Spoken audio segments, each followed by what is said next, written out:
Alors maintenant, et c'est justement Arnaud Upinski, ce grand scientifique, brillant scientifique, il n'y a qu'à l'entendre et le voir pour comprendre que c'est quelqu'un de brillant, dit, ben maintenant c'est la science, c'est plus le linceul à l'épreuve de la science, c'est la science à l'épreuve du linceul.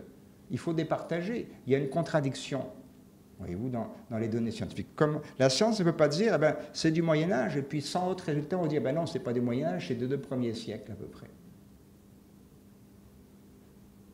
Mais par contre, les résultats du SUP de 78 à 81 n'ont pas reçu le même tapage et battage médiatique, loin de là. Intéressant.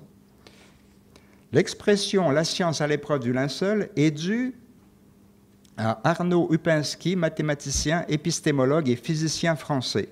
La science ne peut pas se contredire, il faut résoudre scientifiquement la contradiction.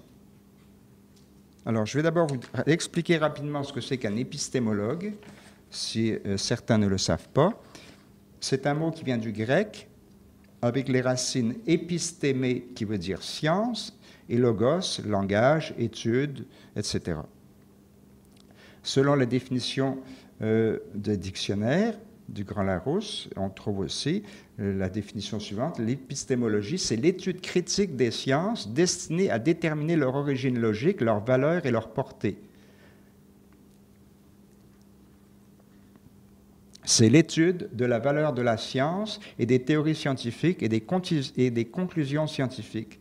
C'est l'étude aussi de la validité de la connaissance. Et Arnaud Upinski va dire, l'épistémologie, c'est le tribunal de la science. C'est très intéressant, parce qu'il ne faut pas non plus que la science se mette au rang de religion au-dessus de tout, parce que ce serait une attitude absurde et irrationnelle. La science peut faire des erreurs, voyez-vous.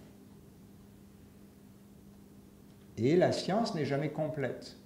C'est son avantage, elle est toujours ouverte au perfectionnement. Si vous prenez la théorie de la relativité de Newton, voyez-vous, Newton n'avait aucune idée de comment ça fonctionnait, pardon, la relativité, la gravité de Newton, eh bien Newton n'avait aucune idée de comment fonctionnait la gravité. Il pensait que c'était un effet instantané. Alors on verra que ce n'est pas du tout cela, et c'est Einstein qui a corrigé le tir en expliquant un peu comment fonctionne la gravité, sans peut-être comprendre tout le phénomène, mais au moins en rectifiant le tir, voyez-vous, en tant que définition de la gravité, en tout cas, c'est un phénomène de courbure de l'espace, par la matière et l'énergie, par la masse-énergie, si vous voulez. Donc, la théorie de Newton sur la gravité était incomplète. Pourtant, ses calculs étaient justes, mais pas complètement justes, voyez-vous. Et on verra ça, comment la gravité déforme l'espace et comment même, quand on fait le calcul de position GPS, on doit tenir compte de la gravité, ce qui était évidemment inconcevable si on n'avait pas Einstein. Bon, ça aurait peut-être été découvert après. Donc l'épistémologie, c'est le tribunal de la science. Il faut quand même qu'il y ait des scientifiques qui soient là pour dire oui, mais attention. Et dans ce cas précis, c'est oui, mais attention. Comment ça se fait que le carbone 14 ne donne pas du tout, mais pas du tout le même résultat que nos méthodes. Donc, on va tout repasser ça au peigne fin. En 1989, d'autres dates fondamentales, Upinski dirige les travaux du Symposium scientifique de Paris sur le linceul, 1989. Le verdict de ce Symposium scientifique de Paris de 1989 est le suivant. Le linceul est bien un authentique d'un crucifié du 1er siècle. Deuxièmement, le carbone 14 est dans l'erreur, parce que toutes les autres méthodes scientifiques contredisent, ou bien le carbone 14 contredit toutes les autres méthodes. Et je vous les ai listés tout à l'heure un certain nombre pour vous montrer que ce n'était pas juste avec une loupe, on regarde le truc et puis on tripote un peu, puis bon, on s'en va chez nous. C'était vraiment très solide leur étude. Je vous parlerai tout à l'heure de la raison. Et ça va être confirmé en 2003, 2004, 2005 par Ray Rogers, on va le voir tout à l'heure, que l'échantillon utilisé pour le carbone 14 n'était pas convenable, scientifiquement ne convenait pas. Je ne vous dis pas pourquoi tout de suite. Au vu de cela, le professeur Tite, qui avait annoncé à grand bruit la découverte, enfin l'annonce de la date par le carbone 14, la date moyenâgeuse, eh bien, finit par se rétracter d'avoir accusé le linceul d'être un faux car scientifiquement, dit Oupenski, c'est une affirmation suicidaire.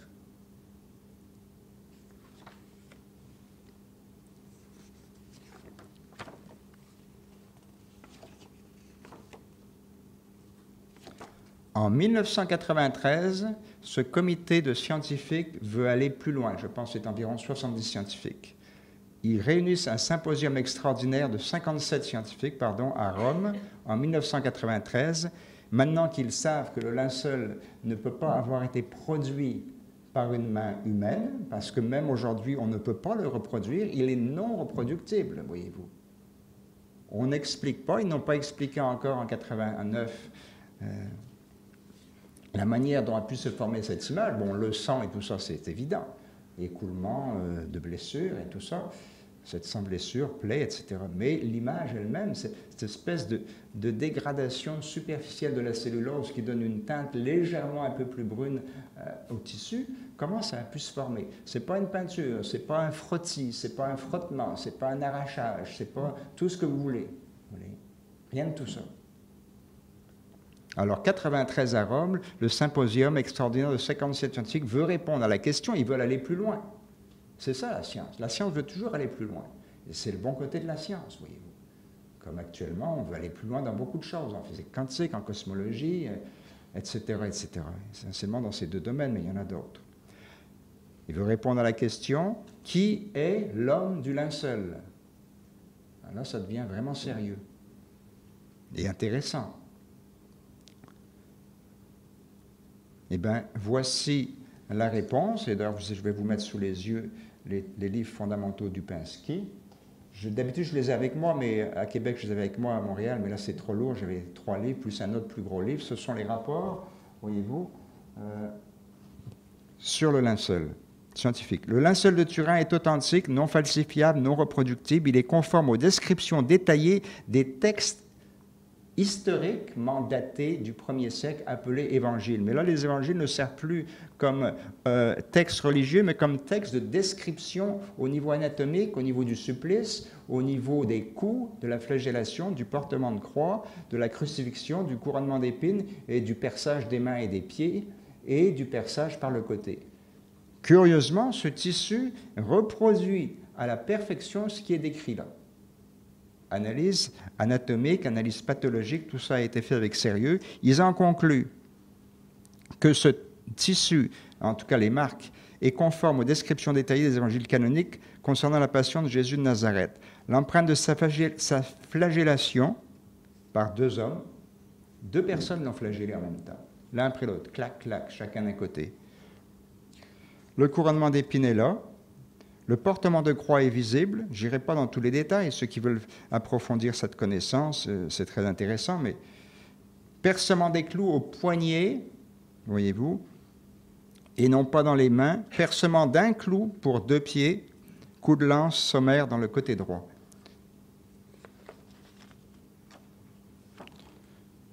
Voici d'ailleurs le texte. C'est un gros bouquin. Je l'ai pris en photo juste avant de partir pour vous. De l'autre côté, si on voit le bas, c'est l'acte du Symposium scientifique international de Rome, publié sous la direction de Oupenski par le Centre international d'études sur le linceul de Turin, François-Xavier de Guibert, éditeur.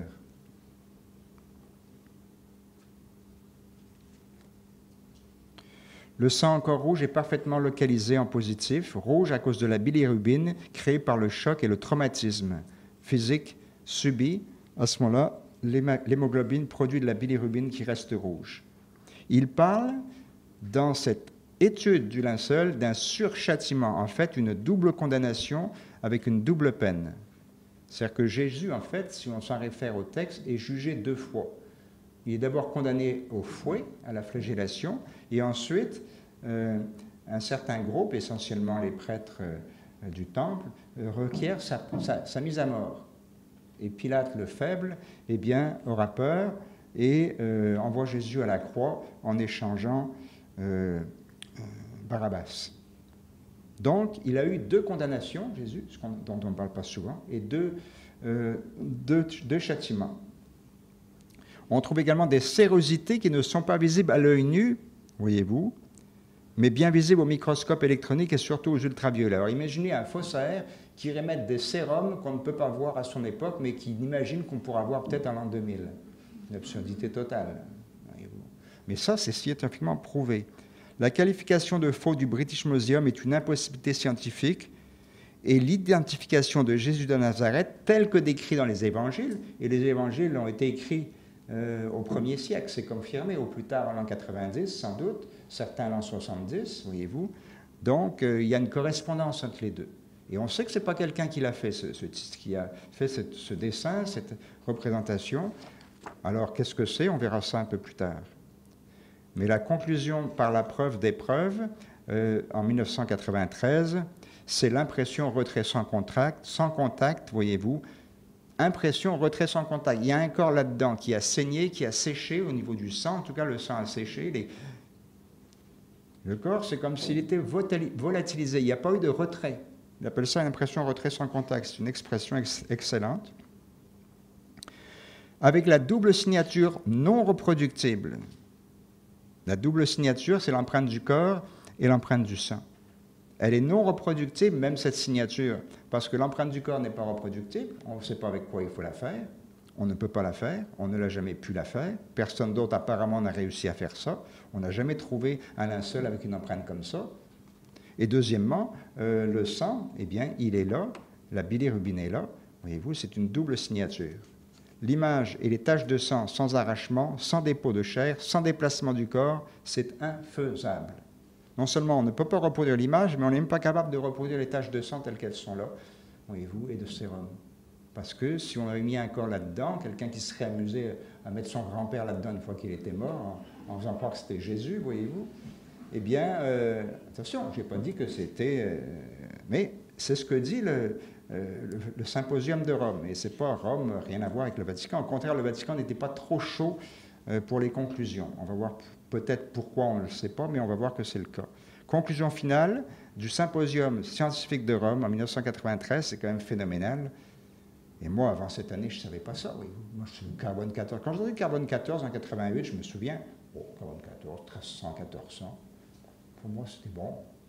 Ça s'en fiche, hein, ça ne changera rien.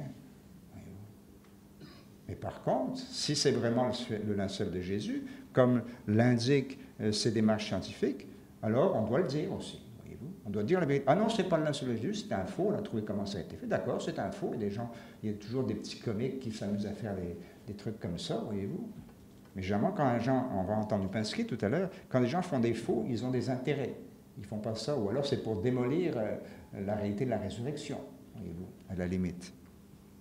Conclusion finale de ce symposium, c'est bien le linceul de Jésus de Nazareth, tel qu'il est décrit dans les textes classiques du 1er siècle. Alors, soit que je vous montre maintenant une vidéo de 7 minutes, oui, on peut faire ça, et après cette vidéo, on fera une pause, et je vous montrerai la deuxième vidéo à la deuxième partie. La pause durera 15 à 20 minutes, pas plus. On va sûrement aller, vous voyez, ça fait 1h30 là. Après la pause, on en aura encore pour 1h30. Alors, je vais vous montrer la vidéo du professeur Upinski. Là, je vais changer... Ah oui, tiens, je vous montre les mains ici. Voilà une représentation. Il y a un nom scientifique, médical, en tout cas pour cet endroit. Ça s'appelle le truc de Talbot ou de je ne sais pas quoi. Je ne sais pas si quelqu'un se rappelle de ça. Alors, traditionnellement, on disait que le percement des mains avait lieu dans les paumes, mais non, il a eu lieu ici. On le voit très bien sur le linceul, et c'est effectivement comme ça. Donc les Romains, qui étaient quand même assez astucieux malgré cette méchanceté terrible, de percer à cet endroit-là. On a déjà mal juste à voir ça, voyez-vous. Ça fait mal. Je vous passe encore cette image-là, qui est une image en positif, voyez-vous. Et maintenant, je vais vous montrer tout de suite la vidéo d'Arnaud Upinski. Je vais fermer ça pour ne pas trop tirer sur le courant. Vidéo. Alors, 0 minutes à 7 minutes. J'ai 7 minutes à vous faire jouer. J'espère que le son va être bon, sinon j'irai l'ajuster. Surtout la voix qui est importante, hein. L'image est secondaire dans cette vidéo-là.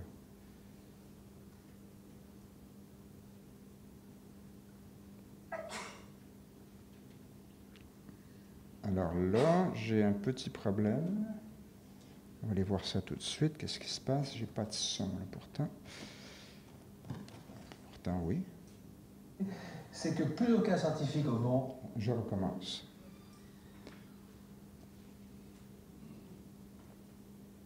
La question la plus importante actuellement, c'est qu'il ne faut jamais cesser de répéter, c'est que plus aucun scientifique au monde engagé dans les recherches n'affirme que le linceul de Turin est un faux.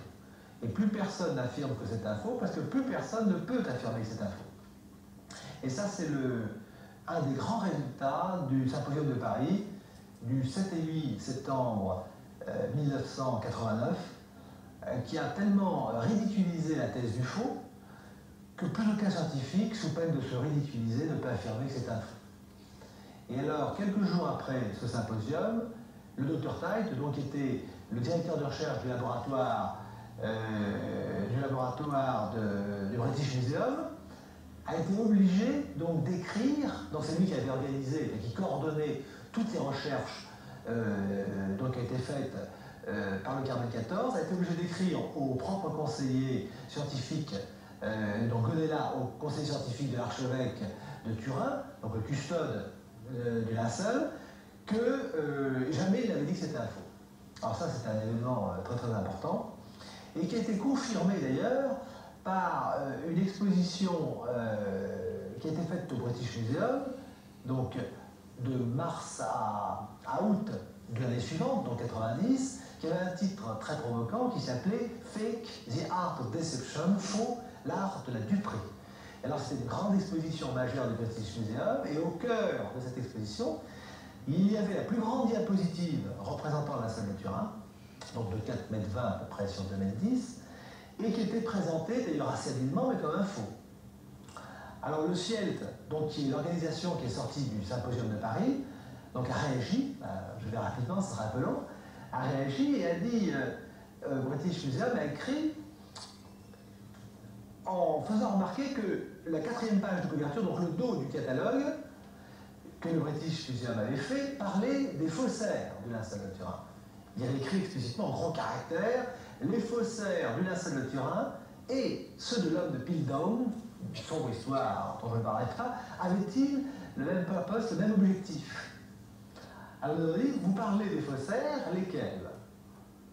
Et alors le British Museum a reconnu qu'il avait été victime d'une désinformation et a retiré de la 4e page de couverture la référence à des faussaires. Donc plus personne actuellement n'affirme que c'est un faux.